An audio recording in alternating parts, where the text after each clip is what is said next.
창세기가 전하는 복음 77번째 시간입니다. 뭐 괜히 7 숫자 두 개를 보니까요 또 더 반갑고 왠지 더 기분이 좋다 그런 생각이 듭니다. 사실 뭐 77번째다 7이 두 개 됐다 사실은 큰 의미는 없는 것이죠. 어쨌든 우리는 이 77번째 시간에 이 창세기 40장 말씀을 우리가 함께 나눠보자 합니다. 지난주 우리는 성경이 말하는 형통함에 대해서 요셉을 통해서 말씀을 함께 상고해 보았죠. 그리고 오늘 이어지는 이 창세기 40장 말씀도 이 요셉과 함께 하시는 하나님, 또 이 요셉을 통해 요셉을 위하여 일하시고 역사하신 하나님, 그 요셉을 준비시켜 주시는 그 형통하신 하나님에 대한 말씀입니다. 그러니 오늘도 우리에게 주시는 말씀을 통하여 이 성경이 말하는 이 참된 형통함이 우리 가운데도 있게 되기를 예수님의 이름으로 간절히 축원드립니다. 먼저 1절 말씀을 보시면 그 후에 애굽 왕이 술 맡은 자와 떡 굽는 자가 그들의 주인 애굽 왕에게 범죄한지라. 그러니까 오늘 말씀은 그 후에라는 단어로 시작되고 있죠. 상황적으로 볼 때 앞에 여러 가지 사건들 이후에라는 의미를 가지고 있습니다. 앞에 어떤 일들이 있었습니까? 형들에 의해서 요셉이 애굽의 보디발의 노예로 팔려가게 되었죠. 그리고 그 안에서도 충성스럽게 나름 요셉은 자신의 역할을 잘 감당했습니다. 그러다 보니 어디까지 올랐죠? 보디발의 집에 가정총무라는 그런 직위까지 오를 수 있었습니다. 그런데 그때 그냥 가만히 놔두면 되는데 눈을 깜빡깜빡거리는 여인이 하나 있었대 했죠. 누구였죠? 보디발의 아내였습니다. 그가 뭐 어쨌는지 모르겠죠. 눈짓을 했다고 성경은 기억하고 있습니다. 그래서 그 요셉을요 우하면서 유혹했다는 거예요. 그래서 요셉이 그 유혹에 넘어갔습니까? 안 넘어갔습니까? 안 넘어갔습니다. 보디발의 아내가 못생겨서 안 넘어갔을까요? 그렇지 않습니다. 요셉에게는 하나님이 자기와 함께 하신다는 것을 알았기 때문에. 그래서 우리가 지난주 형통한 자의 특징 중에 뭐 어떤 게 있었습니까? 일상에서 승리한다라는 특징이 있었죠. 하나님이 함께 하신다는 것을 알았기 때문에 그는 이 거룩을 지켜낼 수 있고 일상 가운데서도 이기고 승리할 수 있었던 것입니다. 그래서 이제 어쨌든 유혹은 잘 뿌려쳤는데 근데 보디발의 아내 입장에서 요셉이 믿겠어요? 안 믿겠어요? 엄청 밉죠. 자존심도 상하고. 그래서 결국 어떻게 됩니까? 억울한 누명을 쓰고 감옥에 수감되게 되었습니다. 오늘 말씀은 이런 상황들 후에라는 말씀이죠. 즉 요셉에게 계속 어려움이 오고 억울한 일들이 계속되고 있는 바로 그런 상황 후에라는 것입니다. 왜 이런 말씀을 우리에게 주시고 계십니까? 결론적으로 하나님만큼은 여전히 일하시고 역사하고 계시기 때문에 그런 것입니다. 인간적으로 볼 때, 세상적으로 관점으로 볼 때 지금 요셉의 상황은 틀림없이 억울한 상황이고 부정적인 상황임에는 틀림이 없습니다. 다른 사람들도 아니고 형들로부터 생명의 위협을 당하고 그 형들로부터 배신당하고 버림을 받아 그야말로 입에 담을 수 없는 인신매매까지 당한 그런 상황입니다. 보디발의 집에 노예로 끌려갔지만 그곳에서 요셉은 나름 열심히 살았어요. 그런데 그 대가는 억울한 누명을 쓰고 굳이 말하면 강간미수범이 되어져서 그런 어떤 오명을 뒤집어 쓰고 왕의 제수를 가두는 그 감옥에 수감되는 것이 그 인생의 결말이었다는 것입니다. 그것이 인간적인 관점으로 볼 때, 세상적으로 관점으로 볼 때 지금 요셉의 모습이었다는 것이죠. 얼마나 억울하겠습니까? 얼마나 실망이 되고 낙심이 되겠습니까? 세상적인 관점을 볼 때 정말 혀를 찰 일이고 기구한 인생인 것이고 속된 표현으로 참 재수가 없는 그런 인생이라고 평가할 수 있을 것입니다. 그런데 오늘 말씀은 그 후에란 말씀으로 시작되고 있다는 것이죠. 이 이야기가 이것으로 끝나는 것이 아니란 것입니다. 세상과 사람은 끝났다라고 생각할지 모르겠지만 결국 끝이 아니란 것이죠. 이 또한 하나의 가정일 뿐이란 것입니다. 그래서 이어지고 있다는 것이죠. 세상도 사람도 어쩌면 나조차도 이런 상황을 만나면 와 끝났다. 여기서 내 인생은 여기까지다. 내 시간은 멈췄다라고 생각할지 모르겠습니다. 그러나 오직 하나님은 여전히 일하시고 역사하고 계신다는 거죠. 하나님은 조금도 지금 실수하지 아니하시고 이 요셉과 함께 하시고 요셉을 인도해 가시고 요셉을 준비시켜 가시고 계신다는 것입니다. 지난 시간에 이것을 우리는 무엇이라고 얘기했죠? 형통.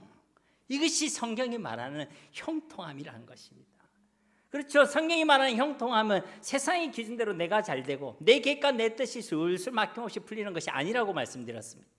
성경이 말하는 형통한 하나님께서 우리와 함께 하시는 것이고 하나님의 뜻과 하나님의 계획이 나를 통하여 나를 위하여 나의 가운데 온전히 이루어지고 성취되는 것이 성경이 말하는 형통인 줄 믿습니다.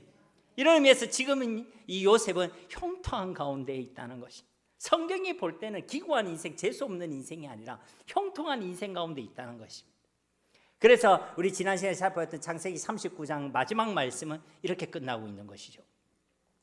39장 23절 말씀에 보면 간수장은 그의 손에 맡긴 것을 무엇이든지 살펴보지 아니하였으니 이는 여호와께서 요셉과 함께 하심이라. 여호와께서 그를 범사에 어떻게 하셨더라? 형통하게 하셨더라. 아멘. 그러니까 이 창세기 39장의 이야기는 요셉의 고난의 이야기, 그의 억울함에 대한 이야기가 아니라는 것입니다. 반대로 그 억울한 가운데서 하나님께서 함께 하셨다는 형통함의 이야기고, 그 가운데서 하나님께서 하나님의 일을 준비하시고 이루시고 계신다는 하나님의 형통함의 이야기라는 것입니다. 이 창세기 39장은요 바로 하나님의 형통함의 이야기라는 것이죠. 그리고 이어지는 말씀, 오늘 말씀에 그 후에라는 말씀입니다. 그것이 계속되고 있다는 것이죠. 하나님의 그 형통함의 이야기, 스토리, 하나님의 스토리가 오늘 말씀 가운데도 계속되고 있다는 것입니다. 그러면 이 모든 상황 가운데 하나님께서는 여전히 함께 하시고 일하시고 역사하고 계신다는 것입니다.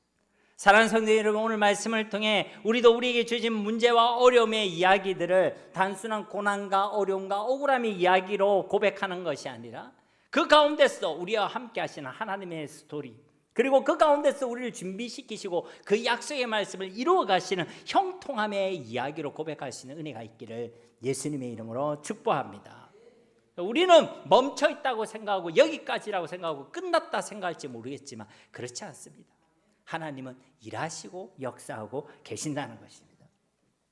그래서 하나님께서 어떻게 일하시고 계시는가? 다시 1절 말씀해 보시면 그 후에 애굽 왕의 술 맡은 자와 떡 굽는 자가 그들의 주인 애굽 왕에게 범죄한지라. 여기 두 사람이 등장하죠. 그리고 그 두 사람이 범죄했다라고 기록하고 있습니다. 두 사람은 누굽니까? 하나는 애굽 왕의 술 맡은 자고 또 다른 하나는 그 애굽 왕의 떡을 굽는 자였습니다. 얼핏 우리가 보면 뭐 개인적인 시종이나 아니면 개인 요리사를 의미하는 것 같지만 당시 술을 맡았다는 것은 단순히 술을 따라주는 시종을 의미하는 것이 아니라 그 술을 따라주면서 그 왕과 국정을 논의하고 또 자문을 줄 수 있는 그런 직분을 이야기하는 것입니다. 오늘날로 치면 뭐 대통령실의 비서실장 정도 되겠지요. 그리고 우리는 잘 아는 믿음의 사람도 이런 직분을 가진 사람이 있습니다. 혹시 누군지 아시겠습니까? 네, 느헤미야가 있죠. 그것도 페르시아 왕실에서 이와 같은 직책을 맡기도 했던 것이죠. 그러니까 한마디로 대단한 고위직이고 또 왕과 가까운 권력직에 해당된다라는 것입니다. 근데 떡을 굽는 자라는 것도 단순히 왕의 요리사를 의미하는 것이 아닙니다. 왕의 음식은 왕의 건강과 생명과 직결되는 것이죠. 그래서 아무나 세우지는 않습니다. 신분이 검증된 사람만 세울 수가 있는 것이죠. 그래서 그 당시 건동사회는요 제사를 중요시했죠. 그렇기 때문에 이 재래의식을 맡은 자로서로도 이 떡을 굽는 자라는 이 직책은 굉장히 신성시 여겨지는 직분이었습니다. 그래서 어떤 마을은 이 떡을 굽는 자의 이름을 따서 마을 이름을 붙이기도 했다고 그래요. 그러니까 이 역시도 굉장히 중요한 직책이고 고위직이었다는 것이죠. 그런데 이들이 그들의 주인인 애굽 왕 바로에게 죄를 범했다라고 말씀하는 것입니다. 그리고 2절과 3절 말씀에 보시면 바로가 그 두 간원장, 그 술 맡은 간원장과 떡 굽는 간원장에게 노하여 그들을 친히 대장의 집 안에 있는 옥에 가두니 곧 요셉이 갇힌 곳이라. 그렇게 죄를 범하니까 이 애굽 왕 바로가 분노했다는 것이죠. 그리고 그 결과 이 두 사람을 감옥에 가뒀다는 것입니다. 그런데 우리가 주목할 것은 하필 그들을 어디에 수감했다는 것입니까? 요셉이 갇혀있는 바로 그곳에 수감되었다는 것입니다. 그러니까 사실 이들은 정치범이었고 또 왕의 신하들이 범죄했기 때문에 여기에 갈 수밖에 없는 자들이었는데 사실 여기에 가기에 애매했던 요셉을 하나님께서 그곳에 먼저 보내주시고 그 요셉이 있는 그곳에 이들을 만나게 하셨다는 것입니다. 여러분 진짜 우연이죠? 아멘 할까 봐 제가 긴장했습니다. 우연이 아니라 이 모든 상황을 하나님이 주관하시고 통치하고 계시는 줄 믿습니다.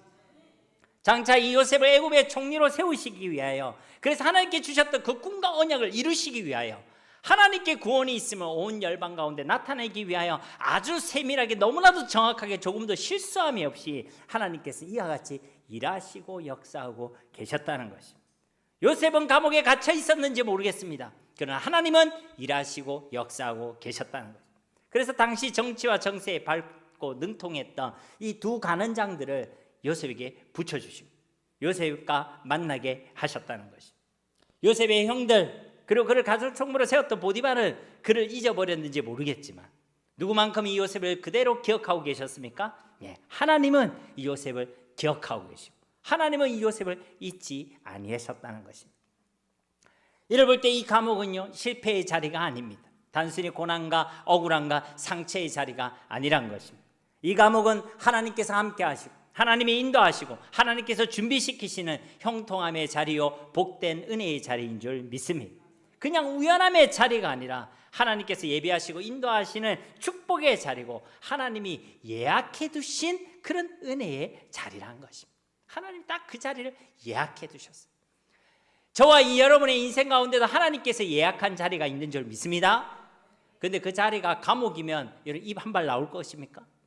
그 자리가 강하면 왜 날 이런 자리를 예약하셨습니까? 좀 편안한 자리로 예약해 두시지 그렇게 따질 것입니까? 아닙니다. 주님이 예약해 두신 그 자리가 우리에게 복이고 은혜의 자리고 형통의 자리인 줄 믿습니다. 4절 말씀에 친위대장이 요셉에게 그들을 수종들게 하며 요셉이 그들을 섬겼더라. 그들이 갇힌 지 여러 날이라. 여기서 친위대장이 누구지요? 네, 보디발이죠. 그러니까 이 보디발은 자신의 아내가 모함으로 요셉을 이 옥에 가둘 수밖에 없었지만 그래도 그는 이 요셉을 내심 인정하고 있었다는 거예요. 그래서 그 당시에 이 고위직이었던 이 두 사람의 신용드는 일을 이 요셉에게 맡기고 있음을 우리가 볼 수 있습니다. 이 보디발은 왜냐하면 앞에 우리 창세기 39장 3절 말씀에 보면 이 요셉을 보면서 무엇을 보았다 하죠? 하나님이 함께 하심을 보고 요셉의 범사에 하나님께서 형통케 하심을 보았다라고 말씀하고 있죠. 그래서 겉으로는 요셉을 감옥에 가두고 또 핍박할 수밖에 없었지만 그 내면에는 요셉을 인정하고 있었다는 것입니다. 우리를 대하는 세상도 똑같습니다. 우리가 진짜 하나님이 함께 하심을 확신하고 누리고 있으면 세상은 이것을 알 수밖에 없게 되는 것입니다. 물론 겉으로는 우리를 비방하고 우리를 거부하고 우리를 조롱할지 모르겠습니다. 그러나 그들도 다 알게 된다는 것이, 다 인정할 수밖에 없게 된다는 것이. 이런 임마누엘의 축복, 이런 형통을 누리는 저와 여러분이 되기를 간절히 소망합니다.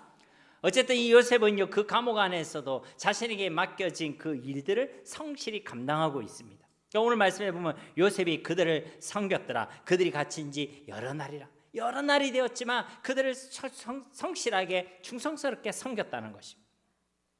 보통 많은 사람들은 자신의 뜻대로 되지 않으면요 하던 일들 가운데 어려움을 만나고 또 문제를 만나면 그대로 일상을 놓는 사람들이 많이 있습니다. 잘 하다가도 잘 해나가도 잘 견디다가도 다시 어려움이 오고 문제가 오고 실패가 찾아오고 다시 힘든 일이 오면 그 걸음을 멈추는 사람들, 포기하는 사람들, 그 일상을 놓는 사람들이 많이 있다는 것입니다. 그런데 적어도 오늘 말씀의 이 요셉은요 그러하지 아니했다는 것이죠. 그 절망할 수밖에 없는 감옥 가운데서 어쩌면 억울함과 분노에 사로잡힐 수밖에 없는 그 상황 가운데서 그래서 어쩌면 그도 모든 것을 놓아버리고 자포자기하고 포기하고 그렇게 멈출 수밖에 없는 그런 상황 가운데 있는데도 불구하고 이 요셉은 자신에게 주어진 일들, 자신에게 맡겨진 그 일들을 묵묵히 감당하고 있다는 것이죠. 그것을 놓지 않았다는 것이고 멈추지 않았다는 것입니다. 이것은 단순히 요셉의 의지가 대단했다, 그만큼 그가 훌륭한 인물이었다는 것을 우리에게 증거하고 있는 것이 아닙니다. 요셉 그 역시도 하나님이 나와 함께 하심을 이해하고 깨닫고 확신하고 있었다는 것입니다. 그러니까 그는 멈출 수가 없는 거예요. 이 하나님을 향한 그 주신 그 일상 속에서 일상을 놓거나 포기할 수가 없었다는 것입니다. 하나님께서 자신에게 꿈과 언약을 주셨고 또 그 하나님께서 그 언약 때문에 그 언약대로 자신과 함께 하시고 자신을 준비시켜 주시고 자신에게 주신 그 언약의 말씀을 이루어 가시는 것을 이 요셉이 알고 믿고 확신했다는 것입니다. 그래서 그 하나님의 약속을 믿는 그 믿음으로 인해서 그 하나님과 함께 하시는 그 임마누엘의 축복을 누리는 은혜 가운데서 이 요셉은 자신에게 주어진 그 매일의 일상의 끈을 놓지 않고 멈추지 않고 묵묵히 그 일상을 성실하게 감당할 수 있었다는 것입니다. 이런 일상의 승리와 성실함이 우리 가운데도 있게 되기를 주님의 이름으로 축복합니다. 이런 상황 가운데 이제 한 사건이 등장하죠. 그냥 그 하룻밤에 이 사건이 일어나는 것입니다. 5절 말씀 우리 함께 읽겠습니다. 옥에같이 애굽 왕의 술 맡은 자와 떡 굽는 자 두 사람이 하룻밤에 꿈을 꾸니 각기 그 내용이 다르더라. 그러니까 술 맡은 가는장과 떡 굽는 가는장이 그 하룻밤 사이에 동시에 꿈을 꿨다는 거예요. 그런데 그 꿈의 내용은 같아요, 달라요? 각각 다른 꿈을 꿨다는 거예요. 그런데 이 꿈들은 우연일까요? 하나님께서 주신 꿈일까요? 하나님께서 주신 꿈. 하나님께서 이 하룻밤 사이에 이 모든 일들을 일으키시고 주관하고 계신다는 것이죠. 그런데 이 두 사람이 꿈을 꾸는 데 있어서 요셉이 뭐 한 것이 있습니까? 당신은 이런 꿈을 꾸시오, 당신 이런 꿈을 꾸시오. 아니면 풀을 때우거나 뭐 재물을 태워가지고 뭐 사바사바 하면서 뭐 연기를 피우고 뭐 그랬나요? 그런 거 없습니다. 요셉이 그들이 꿈을 꿨는지 안 꿨는지 사실 요셉은 알지도 못합니다. 그런데 이 요셉이 이들이 꿈꾸도록 한 것은 아무것도 없지만, 그러나 그 하룻밤 사이에 요셉이 알지 못할 때, 아무것도 하지 않을 때에 그 가운데 하나님께서는 일하시고 역사하고 계셨다는 것입니다. 요셉은 한 것이 없어요. 아는 것도 없어요. 그러나 하나님께서 그 하룻밤에 일하시고 역사하셨다. 오늘 이 밤에 우리가 한 것도 없고 우리가 알지 못하는 것도, 알지 않은 것도 없다 할지라도 오늘 이 밤에 하나님이 일하시고 역사하는 밤이 되기를 주님의 이름으로 축복합니다. 하나님이 일하시면 되는 것이죠. 6절과 7절 말씀에 아침에 요셉이 들어가 보니 그들에게 근심의 빛이 있는지라. 요셉이 그 주인의 집에 자기와 함께 갇힌 바로의 신하들에게 묻되 어찌하여 오늘 당신들의 얼굴에 근심의 빛이 있나이까. 그러니까 아침 일찍 이 요셉이 이 두 사람을 찾아갔다는 거예요. 그런데 만나보니까 그들의 얼굴에 근심의 빛이 보였다는 것입니다. 그런데 요셉이 그 근심의 빛을 보고 못 본 척하지 아니했다는 것이. 그래서 그들에게 물어봤습니다. 어찌하여 오늘 당신들의 얼굴에 근심의 빛이 있습니까? 앞서 우리는 요셉이 자신에게 주어진 그 일상에 충실하고 성실했다는 말씀을 나누었죠. 그리고 이 6절과 7절 말씀은 그렇지만 그 가운데서도 이 요셉은 자신의 삶과 자신의 일상에만 매몰되어 있지 않음을 우리에게 보여주고 있는 것입니다. 우리나라 말에도 그런 말이 있습니다. 내 코가 몇 자다? 석자다. 그러니까 이것은 자기의 상황과 자기의 현실이 너무나도 버거워서 다른 사람을 돌아볼 여유가 없다는 것입니다. 그러니까 이것이 이 땅을 살아가는 대부분의 사람들의 삶의 내용이고 또 가치관이죠. 많은 사람들이 자신의 문제가 있고 또 그것이 긴박하고 급박하면 다른 것을 보지 못합니다. 다른 사람을 보려고 하지 않습니다. 자신의 문제와 자신의 어려움과 자신의 분주함에 가려져서 자기 자신밖에는 아무것도 보지 못한다는 것입니다. 그래서 다른 사람이 아파하는지, 다른 사람이 근심하고 있는지, 다른 사람이 괴로워하고 있는지, 다른 사람이 힘들어하고 있는지 그게 관심을 두지 않는다는 것이죠. 그게 세상 사람들의 삶의 내용이고 가치관이란 것입니다. 그리고 여기에 대해서 이런저런 이유를 대죠.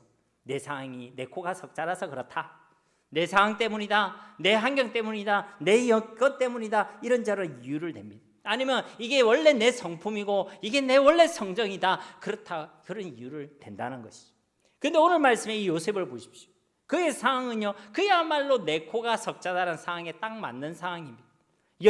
그가 여유 있는 상황이 아닙니다. 괜찮은 상황도, 남을 챙길 만한 상황도 아니죠. 버림과 배신을 당하고 이로 인한 상처와 외로움 가운데 영멀리 애굽 땅에서 외로워해야 되는 그런 상황이고, 좌절을 겪었고 또 억울함을 당한 그런 상황 가운데 있습니다.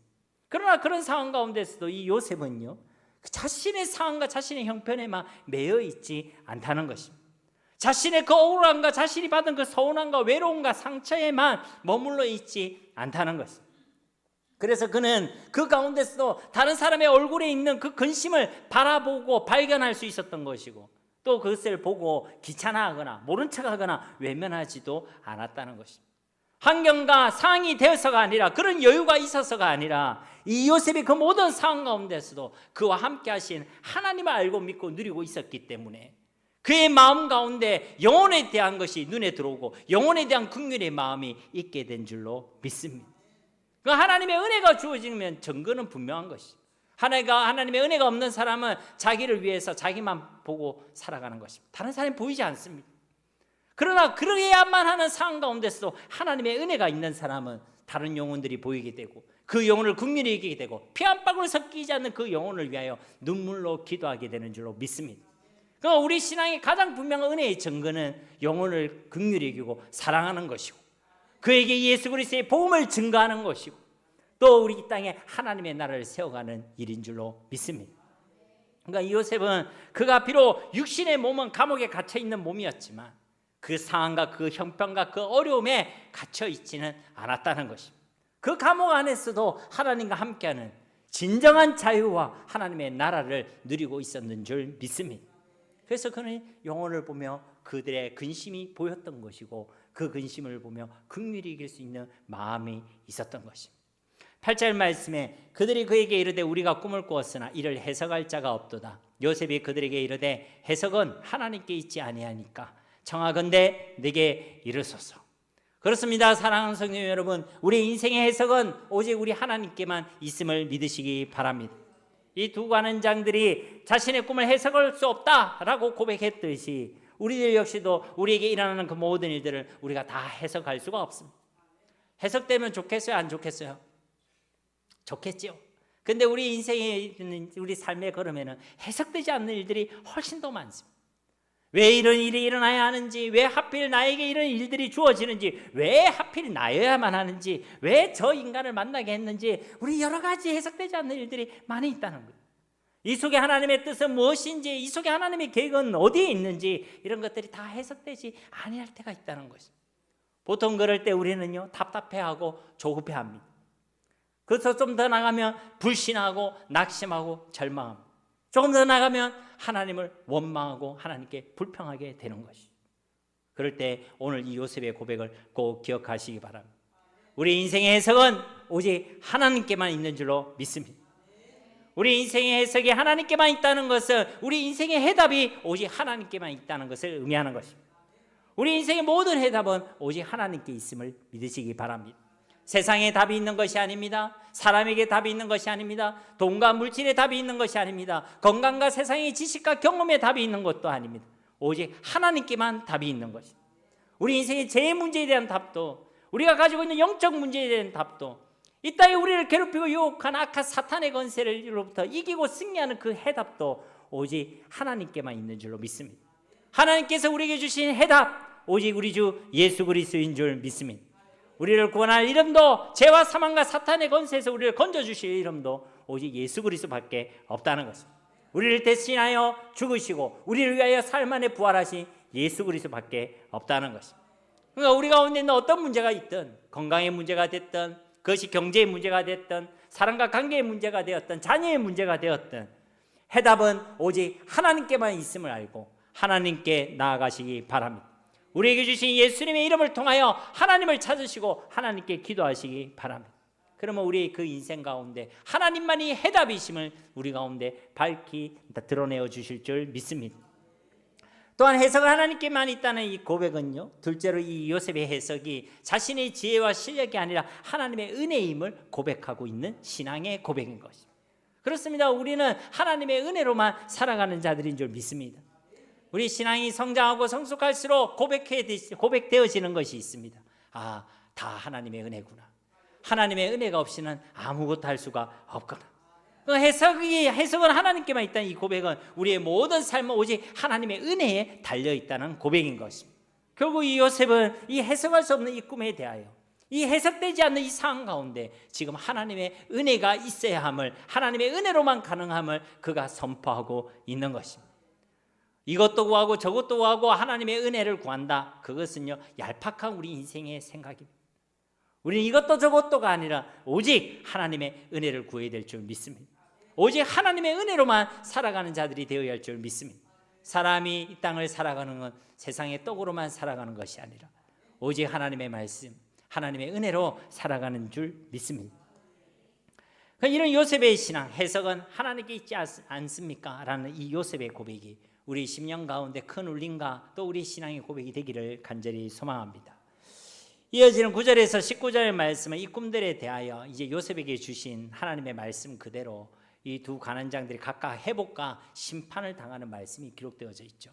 9절에서 11절 말씀을 보시면 술 맡은 관원장이 그의 꿈을 요셉에게 말하여 이르되 내가 꿈에 보니 내 앞에 포도나무가 있는데 그 나무에 새 가지가 있고 싹이 나서 꽃이 피고 포도송이가 익었고 내 손에 바로의 잔이 있기로 내가 포도를 따서 그 즙을 바로의 잔에 짜서 그 잔을 바로의 손에 들였노라.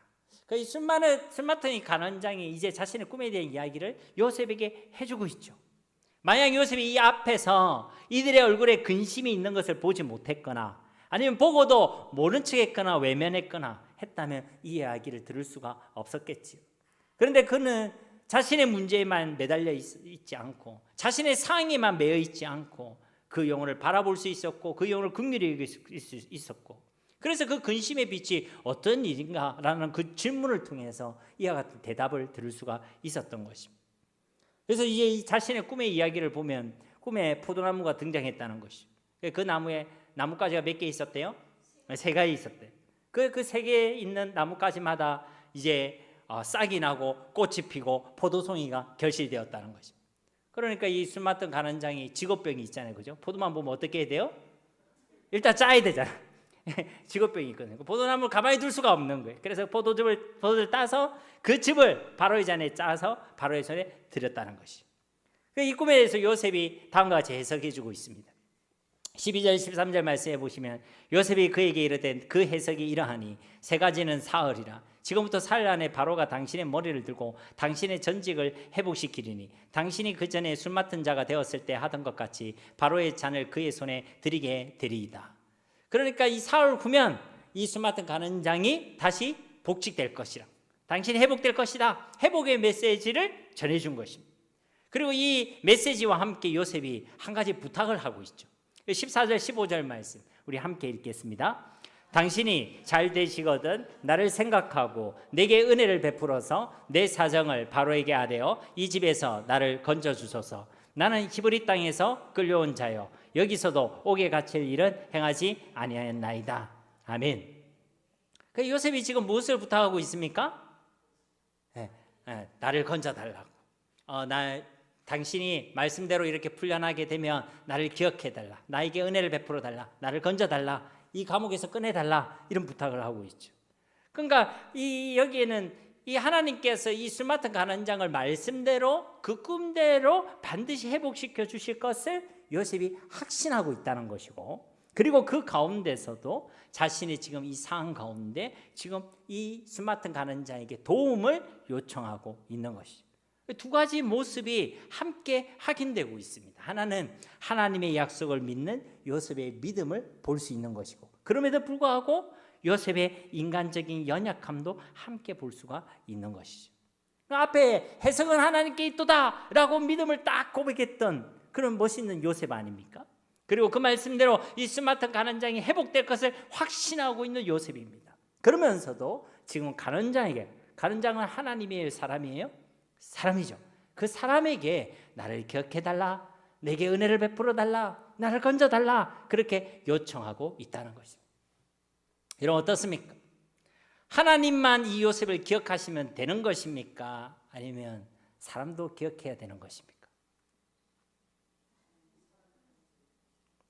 나름대로 여러분 머릿속이 돌아가는 소리가 들립니다. 사실은 하나님만 기억해 주시면 되는 것입니다. 하나님만 우리를 아시면 되는 것입니다. 천하 만민이 우리를 모르고 우리를 인정하지 않더라도 하나님이 나를 기억하시고 하나님 나를 인정하시면 그것만으로도 충분한 것입니다. 그런데 이 요셉은 사람을 향하여 나를 기억해달라, 은혜를 베풀어달라, 건져달라고 고백하고 있는 것이죠. 여러분 요셉이 왜 이런 고백을 했을까요? 여러분 요셉의 그 상황이 그만큼 편하거나 당연하거나 쉽고 가벼운 상황이 아니란 것입니다. 우리는 요셉이니까 이런 믿음을 고백했어, 요셉이니까 그 감옥에서 아주 편안히 지냈을 거야, 그렇게 생각할지 모르겠지만 이거 하나만 봐도 요셉이 얼마나 힘들어하고 아파하고 괴로워하고 있는지를 알 수 있는 거예요. 자기가 끌려왔다는 이야기, 자기 옥에 갇힐 어떤 행동도 한 적이 없다는 이 이야기는요, 자신이 지금 그만큼 억울하다는 거예요. 내가 왜 이렇게 됐는지 사실은 잘 모르겠다고 이야기하는 것이죠. 그 힘든 상황, 억울하고 감당하기 있는 그 힘든 상황 가운데서 그는 이런 연약함을 고백하고 있는 것입니다. 여러분 이 요셉의 모습을 보면서 어떻게 생각하십니까? 야, 요셉이 이거 안 되겠네, 끝까지 믿어야지, 하나님을 바라봐야지, 요셉이 이 꼴이 참 말이 아니겠네, 이렇게 생각하고 있습니까? 근데 여러분 보십시오, 우리의 신앙의 모습이 다 이와 같지 않습니까? 여러분 우리도 믿음을 고백합니다. 그러면서도 사람을 바라게 돼요. 우리도 하나님을 의지한다고 이야기합니다. 그런데요, 사람이 의지가 됩니다. 하나님만을 즐거워하겠습니다 하는데 세상이 즐거울 때도 많이 있어요. 근데 여러분, 우리가 주목할 것은 이 요셉의 연약함이 아니라 요셉이 이런 연약함을 잠깐 보이고 있음에도 불구하고 하나님께서는 요셉과 함께 하세요, 함께 안 하세요? 함께 하시고 계신다는 것입니다, 여러분. 요셉이 이렇게 연약함에도 불구하고 우리 하나님은 이 요셉을 그 연약함까지도 이해하시고 긍휼히 여기시고 이 요셉과 함께 하심을 믿으시기를 바랍니다. 여러분, 이 요셉도 우리와 똑같은 성정의 사람이란 거예요. 우리와 뭔가 다를 것이 없는 그런 연약한 인간일 뿐이란 것입니다. 하나님이 요셉과 함께 하셨던 이유는 요셉이 훌륭해서가, 요셉이 뛰어나서가 아니란 거예요. 그럼에도 불구하고 하나님은 요셉과 함께 하셨습니다. 왜 그렇죠? 하나님께서 요셉을 택하셨습니다. 하나님께서 그에게 꿈과 언약을 주셨습니다. 그래서 하나님께서 그와 함께 하셨고 그를 떠나시지도 그를 버리시지도 아니하신 줄 믿습니다. 이것이 우리에게 위로가 되는 거예요, 여러분. 우리에게도 자격이 있어서 하나님이 우리와 함께 계시는 게 아닙니다. 우리가 뛰어나서 잘나서 훌륭해서 하나님 우리와 함께 계신 것이 아닙니다. 하나님이 우리를 택하셨습니다. 여러분, 한번 물어봅시다. 하나님 여러분을 왜 택하셨습니까? 여러분 택할 만한 자격이 여러분에게 있는 것 같아요, 없는 것 같아요? 저도 물어본 적이 있습니다. 왜 납니까? 하나님 앞에 물어본 적이 있습니다. 하나님이 그냥 말씀하시더라고요. 그냥 내가 니를 택했다. 하나님의 주권인 줄 믿습니다. 하나님이 우리를 택하셨고 하나님이 우리를 사랑하시기로 작정하셨고 자격 없는 우리를 위해 복음을 주시고 예수 그리스도를 보내주시고 그 예수를 믿는 믿음을 우리 가운데 선물로 허락해 주신 줄 믿습니다. 하나님의 철저한 은혜요, 하나님의 철저한 사랑이란 것입니다. 그런데 우리에게 허락하신 그 믿음 때문에, 우리에게 주신 그 약속의 말씀 때문에 하나님 우리와 함께 계시는 것이고 영원히 함께 계시는 것이고 우리와 동행하여 주시는 줄 믿습니다. 우리가 잘나서 함께 계시는 게 아니에요. 우리가 못나면 언제든지 떠날 뿐이 아니란 것입니다. 우리에게 주신 그 언약이 신실하기 때문에 영원하시기 때문에 그 약속의 말씀대로 우리와 함께 하시고 그 약속하신 말씀대로 우리를 떠나시지도 버리시지도 아니하신다는 것입니다. 그러므로 이 말씀은요, 요셉을 비방하고 스스로를 비방하는 말씀이 되어서는 안 되는 것입니다. 오히려 하나님의 은혜를 기억하고 이 요셉과 하나님께서 함께 하시는 것이 철저히 하나님의 은혜요, 오직 하나님의 은혜임을 저와 여러분이 기억해야 될 줄로 믿습니다. 그것을 우리에게 말씀해 주고 있는 것입니다. 그래서 저는 이 말씀을 읽을 때 너무 위로가 되더라고요. 하나님의 그 사랑과 은혜에 너무 감격이 되더라고요. 이어지는 16절과 17절 말씀은 이제 떡 굽는 가난장의 꿈에 대한 말씀이죠. 16절 17절 말씀을 보시면 떡 굽는 가난장이 그 해석이 좋은 것을 보고 요셉에게 이르되 나도 꿈에 보니 흰떡 세 강주리가 내 머리에 있고 맨 위 강주리에 바로를 위하여 만든 각종 구운 음식이 있는데 새들이 내 머리의 강주리에서 그것을 먹더라. 이번엔 떡 굽는 가난장이 자신의 꿈 이야기를 하고 있죠. 요셉이 해주고 있습니다. 그런데 이 성경은요, 이 떡 굽는 가난장이 요셉에게 그 꿈 이야기를 해주는 이유를 이와 같이 말씀하고 있습니다. 뭐라 말씀하냐면 그 해석이 좋은 것을 보고라고 말씀하고 있죠. 그러니까 그 꿈을 해석하게 하시는 하나님께 주목하고 있는 것이 아니라 그 꿈의 해석, 그 결과에 주목하고 있었다는 것입니다. 그런데 만약에 그 꿈의 해석이 좋지 않았다면 이 떡 굽는 가난장은 자신의 꿈을 말했을까요? 말하지 않았겠죠. 이게 바로 신앙의 기회주의자들입니다. 자기 중심의 신앙을 가진 자들의 삶의 모습이 이런 것이죠. 쉽게 말해서 자기에게 이익이 되고 자기에게 득이 되면 취하고 받아들이는 것이고 그렇지 않으면 받아들이지 않는다는 것입니다. 기준이 어디에 있어요? 나에게 있는 거예요. 나에게. 거듭 말씀드리지만 참된 믿음과 참된 신앙은 자기를 부인하는 것이고 예수님을 주로 믿는 것인 줄 믿습니다. 예수님께서 자기가 기준이셨다면 십자가를 질 이유가 뭐가 있겠습니까? 죄인의 모습으로 죄인으로 뺨을 맞으시고 고난을 당하실 이유도 전혀 없는 것입니다. 그 하나님의 백성의 선택과 삶의 기준은 자기가 되어서는 안 되는 거예요. 나에게 얼마나 이익이 되는가, 나에게 얼마나 도움이 되는가. 사람도 그렇게 해서 A부터 F 등급까지 나누고 나에게 도움이 되는 인물들은 A 등급에 딱 포진시켜 놓고 나한테 별 도움이 안 되고 만날 때도 부담스러운 인간들은 저 F 등급에 두고, 이런 그것은 하나님의 백성의 삶의 내용도 기준도 되어서는 안 된다는 것입니다. 우리의 삶의 기준은 내게 있는 것이 아닙니다. 하나님께 있어야 될 줄 믿습니다. 말씀의 기준이 되어야 되는 것입니다. 이것이 하나님의 말씀인가? 이것이 하나님의 뜻인가? 하나님께서 기뻐하시는 것인가? 내게 이익이 되는 게 아니라 하나님 나라와 교회와 영혼을 위해 이것이 득이 되는 것인가? 유익이 되는 것인가? 그렇게 자기를 부인하고 예수님을 주로 믿고 고백하고 인정하는 것이 참된 믿음이요 참된 신앙인 줄 믿습니다. 어쨌든 이 결과를 보고요, 이 떡 굽는 가는장은 이 기회주의자잖아요, 그죠? 이때다 싶어서 자신의 꿈을 요셉에게 알려줍니다. 꿈에 보니까 흰떡 세 강주리가 자신의 머리 위에 탁 이고 있는 장면이 나왔어요. 맨 위에 있는 그 강주리에 이제 뭐가 날라왔죠? 새들이 날라와서, 그게 보면 이제 이 바로를 위해 구운 각종 구운 음식들이 있었는데 그거 다 먹어 치웠다는 거예요. 이 꿈에 대해서도 요셉을 통해 하나님께서는 이와 같이 말씀해 주시죠. 18절 19절 말씀해 보시면, 요셉이 대답하여 이르되 그 해석은 이러하니 새 강주리는 사흘이라. 지금부터 사흘 안에 바로가 당신의 머리를 들고 당신을 나무에 달리니 새들이 당신의 고기를 뜯어 먹으리다 하더니. 역시 며칠 뒤면 결판이 난대요.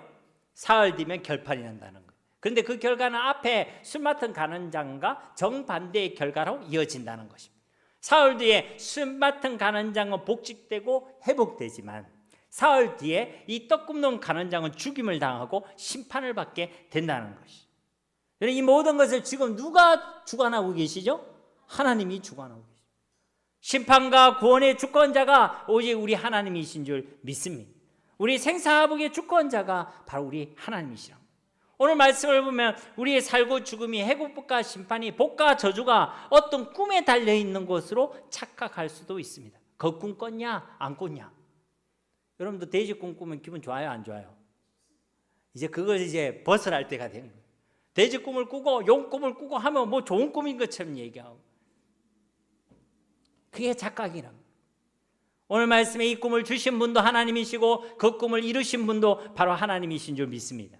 이사야서 45장 7절 말씀에도 보시면, 나는 빛도 짓고 어둠도 창조하며 나는 평안도 짓고 환난도 창조하나니 나는 여호와라 이 모든 일들을 행하는 자니라 하였노라. 그 우리의 생사화복의 주권자가 우리 하나님이시란 거예요. 그 우리가 누구를 믿고 의지해야 되겠어요? 하나님. 누구에게 소망을 둬야 되겠어요? 하나님. 우리를 참으로 구원해 주시고 우리를 복 주시는 분이 우리 하나님이신 줄 믿습니다. 그리고 이제 마지막 20절에서 23절 말씀은 그 꿈의 해석대로 하나님 말씀대로 이루어지고 성취되는 그 말씀을 우리에게 주시고 계시는 것이죠. 20절에서 21절 말씀해 보시면, 제3일은 바로의 생일이라. 바로가 그의 모든 신하를 위하여 잔치를 베풀 때에 술 맡은 간원장과 떡 굽는 간원장에게 그의 신하들 중에 머리를 들게 하니라. 바로의 술 맡은 간원장은 전직을 회복하며 그가 잔을 바로의 손에 받들어 드렸고 떡 굽는 간원장은 매달리니 요셉이 그들에게 해석함과 같이 되었으나. 그러니까 하나님께서 요셉에게 주신 그 말씀 그대로 술 맡은 간원장은 복직되고 회복되고, 그리고 반대로 떡 굽는 간원장은 매달려 죽게 되었다는 것입니다. 한마디로 하나님의 말씀대로 그대로 이루어지고 성취된 줄로 믿습니다. 이 말씀 역시도 하나님께서는 일하시고 역사하고 계신다는 것입니다. 그런데 하나님께서 어떻게 역사하십니까? 언약을 주시고 언약의 말씀대로 그 언약의 말씀을 이루시고 성취하고 계시는 것입니다. 그래서 우리 하나님은 언약의 하나님인 줄 믿습니다. 우리 말씀 떠나서 살아갈 수가 없는 거예요. 하나님은 말씀을 주시고 말씀대로 일하시고 말씀을 이루시는데, 그 말씀을 떠나서는 그 하나님을 우리가 온전히 만날 수도 경험할 수도 없는 것이죠. 지금도 우리 하나님께서는 예수를 믿는 이 언약의 백성들을 위하여 그 언약의 말씀 그대로 일하시고 역사하고 계시는 줄 믿습니다. 말씀대로 우리와 함께 계시는 것이고 말씀대로 우리를 인도하고 계시는 것이고, 오늘도 우리의 기도 가운데 말씀대로 응답하여 주실 줄 믿습니다. 하나님 말씀대로 지금도 살아 역사하고 계신다는 것이죠. 그래서 22절 말씀에도 요셉이 그들에게 해석함과 같이 되었다. 하나님께서 그 약속하신 말씀대로 그대로 되었다라고 증언하고 있는 것입니다. 마지막으로 23절 말씀 우리 함께 봉독하겠습니다. 술 맡은 간원장이 요셉을 기억하지 못하고 그를 잊었더라. 아멘. 앞서 요셉은 부탁을 했죠. 술 맡은 간원장에게 부탁했습니다. 자신을 기억해달라고, 자신을 건져달라고. 그런데 이 술 맡은 간원장이 이 요셉을 어떻게 했다는 것입니까? 기억하지 못하고 그를 잊었다는 것. 전혀 기억하지 못하고 오히려 이 요셉을 잊어버렸다는 것입니다. 사랑하는 성도 여러분, 이 기억하지 못함이, 이 잊어버림이 하나님의 은혜요, 하나님의 응답인 줄 믿습니다. 여러분 한번 생각해 보십시오. 만약 이때 이 수많던 가난장이 요셉을 똑바로 기억하고 정확하게 기억해서 그를 풀어주게 되었다면 요셉은 어떻게 되었겠습니까? 일단 그 감옥에서 나올 수는 있었겠죠. 그리고 또 하나님의 은혜가 있었다면 다시 고향으로 무사히 돌아갈 수 있었는지 모르겠습니다. 그러나 그게 답니다. 그 이상 그 이하도 없는 것이죠. 그러나 하나님께서는 이때는 잊어지게 하셨습니다. 이때는 기억되지 아니하게 하셨습니다.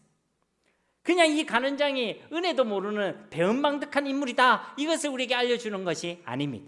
하나님께서 이 모든 것을 주관하시고 통치하고 계신다는 것입니다. 그래서 이 다음 창세기 41장 말씀은 이와 같이 시작되고 있는 것입니다. 41장 1절 말씀에 보면 만 2년 후에 바로가 꿈을 꾼 적 자기가 나일 강가에 서 있는데 만 2년이라는 시간이 지났다는 거예요. 그런데 그때 바로가 무엇을 했다는 거예요? 꿈을 꿨다는 거예요. 꿈하면 누가 생각납니까? 요셉이 생각나요. 이제 요셉이 등장한다는 거예요. 2년 동안은 잊혀져 있게끔, 2년 동안 기억되지 않게끔 하나님께 하셨다가 이제는 이 만년이 지난 뒤에 정확한 하나님의 때에 하나님께서 이 요셉을 다시 등장시키고 계신다는 것입니다. 다시 생각나게 하시고 기억되게 하시고 하셨다는 것이죠. 그렇습니다. 사랑하는 성도 여러분, 우리 하나님께서는 하나님의 때에 하나님의 방법으로 일하시고 역사하시고 응답하시는 하나님이신 줄 믿습니다. 우리는 자꾸만 내 때를 주장합니다. 내 방법을 주장합니다. 내 방식과 내 뜻대로 해결해달라고 그렇게 쫄라댑니다. 마치 저 이마트의 어린이날에 아이들이 장난감 사주지 않는다고 등을 막 바닥에 대고 막 청소하는 아이들 있잖아요. 그런 아이들처럼 우리도 그렇게 하나님께 요구합니다. 내 때에 내 방법대로 내 방식대로 하나님 응답해 주십시오. 다행히 하나님의 때와 내 때가 일치되면 너무나 감사하죠. 그런데 그렇지 않을 때가 많이 있습니다. 안 되면 하나님의 때를 기다리면 되는데 우리 가만히 안 있잖아요. 청소하는 그 어린아이처럼 우리도 또 때를 씁니다. 그래도 안 되면 실망하고 낙심합니다. 원망하고 불평하는 것이. 여러분, 이것은요 건강한 신앙이 아닙니다. 여전히 내가 주인 되는 신앙입니다. 그래서 내 뜻대로 내 때로 내 방법대로 해달라는 거예요. 사랑하는 성도 여러분, 하나님은 반드시 응답하시는 하나님이신 줄 믿습니다. 그런데 내 때가 아닙니다. 내 방법과 내 방식도 아닙니다. 하나님의 때에 하나님의 방법으로 하나님의 방식으로 응답하시는 분이 바로 우리 하나님이신 줄 믿습니다. 그러므로 때로는 오늘 이 요셉과 같이 사람들로부터 기억되지 않는 것, 잊혀지는 것도 하나님의 응답인 것입니다. 왜냐하면 하나님만큼은 우리를 잊지 아니하시고 하나님만큼은 우리를 기억하시고 하나님만큼은 우리를 위하여 일하시고 역사하고 계시기 때문에 그런 것입니다. 분명히 요셉은 사흘 뒤에 자신을 기억해 주기를 원했고 즉시 자기가 풀려날 것을 기대했습니다. 그러나 하나님께서는 지금이 아니라 2년이라는 시간을 주셨습니다. 그것을 막으셨고 그리고 그거로 하여금 잊혀지게 하신 것입니다. 왜냐하면 그에게 있어서 그때 그 막으심이 잊혀짐이 응답이었기 때문에 그런 것입니다. 요셉의 뜻이 아니라 하나님의 뜻과 하나님의 시간표가 요셉에게 진짜 복이 되었기 때문에 그렇다는 것입니다. 그러므로 내 뜻대로 되지 않았다고, 내 기도대로 되지 않았다고 실망하거나 낙심하지 마시기 바랍니다. 하나님을 원망하고 불평하지도 마시기 바랍니다. 하나님의 때와 하나님의 뜻을 구하시고 그 날을 소망 가운데 믿음으로 기다리시고 하나님과 함께 하시고 하나님께 인도받는 삶을 살아내시기 바랍니다. 다시 말씀드리지만 세상도 사람도 어쩌면 나도 잊고 또 나도 멈춰져 있을지 모르겠지만 오직 하나님께서는 또 하나님 한 분만큼은 결코 우리를 잊지 아니하시고 지금도 일하시고 역사하고 계시는 줄 믿습니다. 이 하나님을 믿고 신뢰하는 믿음으로 위로받으시고 또 승리하시고 주께서 주시는 형통함을 누리는 우리 모두가 다 되시기를 예수님의 이름으로 간절히 축원드립니다. 이 시간 우리 말씀을 기억하면서 함께 기도하길 원합니다. 우리가 멈춰져 있다는 그 순간에도 일하시고 역사하신 하나님을 믿게 하옵소서. 조건이 아니라 주님의 함께 하심을 형통으로 고백하는 자들 되게 하옵소서. 우리 자기만 바라보고 자신의 문제에 사로잡힌 자들이 아니라 그 가운데서도 하나님의 함께 하심을 믿고 영혼을 바라보고 영혼을 긍휼히 여길 수 있는 주님의 마음을 허락하여 주옵소서. 우리 인생의 모든 해석과 해답이 오직 하나님께 주 예수님께 있음을 고백하게 하옵소서. 하나님 결코 나를 잊지 아니하심을 믿게 하시고 그 하나님의 사랑을 확신할 수 있는 자들 되게 하옵소서. 우리 말씀 붙들고 이 시간 기도하며 나아가도록 하겠습니다. 살아의 역사에 계신 아버지 하나님 감사합니다. 주님, 내 상황을 억울하고 멈춰져 있을 것 같은 순간들 속에서도 하나님은 여전히 일하시고 역사하고 계심을 믿습니다. 내 눈에 보이지 않는다 할지라도 보이지 않는 곳에서 우리 하나님께서 여전히 나를 위하여 일하시고 또 하나님의 뜻을 이루어 가시고 나를 준비시켜 가심을 믿습니다. 하나님, 이 성경에 말하는 이 형통함이 우리 가운데도 있기를 원합니다. 이것이 믿어지길 원하고 이것을 누리는 형통한 주의 백성들이 다 되길 원합니다. 하나님, 우리의 모든 상황과도 우리와 함께 하시는 그 형통함을 누리게 하옵소서. 어떤 형편 가운데서 주님과 동행하게 하시고 우리를 준비시키고 우리를 통해 하나님의 뜻을 이루어 가시는 그 형통함의 통로가 되게 하여 주시옵소서. 주님, 우리에게 주어지는 문제와 어려움과 고난에만 매몰되어 있지 않기 원합니다. 자기만을 바라보고 자기 상황에 매몰된 인생이 되지 않기 원합니다. 하나님, 그래 영혼에 대해 하나님의 나라의 눈이 어두운 자들이 되지 않기 원합니다. 다른 사람을 바라보게 하시고 다른 사람의 아픔과 근심을 하나님 바라보게 하시고 그것을 외면하는 자들이 아니라 그들을 위해 기도하는 자들 되게 하시고 하나님, 그들을 긍휼히 여기는 자들 되게 하시고 이 땅에 그들에게 예수 그리스도의 복음을 증거하는 일에 우리의 삶을 결단할 수 있는 자들이 되어질 수 있도록 주님 은혜 베풀어 주시옵소서. 우리 인생의 모든 문제의 해석과 해답이 오직 하나님께 있음을 고백하게 하옵소서. 세상의 다른 것을 바라보고 다른 것을 의지하지 않게 하시고 다른 것도 믿는 자들이 아니라 오직 하나님을 믿고 하나님을 의지하는 자들 되게 하옵소서. 우리 삶의 모든 문제의 해답이 오직 우리 주 예수 그리스도에 있음을 고백하는 자들 되게 하시고 주를 믿는 믿음으로 날마다 이기고 승리하는 주의 백성들 다 되게 하옵소서. 하나님은 우리를 잊지 아니하시고 계심을 믿습니다. 사람들도 있고 나도 잊어버리고 있을지 모르겠지만 하나님께서 우리에게 주신 그 언약의 말씀을 신실히 기억하시고 하나님 그 성실하심으로 그 언약의 말씀을 이루고 계심을 믿습니다. 하나님이 우리를 잊지 아니하시고 기억하심을 기억하게 하셔서 하나님, 우리가 위로받게 하시고 승리하게 하시고 하나님 끝까지 믿음으로 살아갈 수 있는 주님의 백성들이 다 되게 하여 주시옵소서. 하나님의 때에 하나님의 박보로 응답하시는 하나님의 역사가 우리 삶 가운데 날마다 이루어지게 하여 주시옵소서.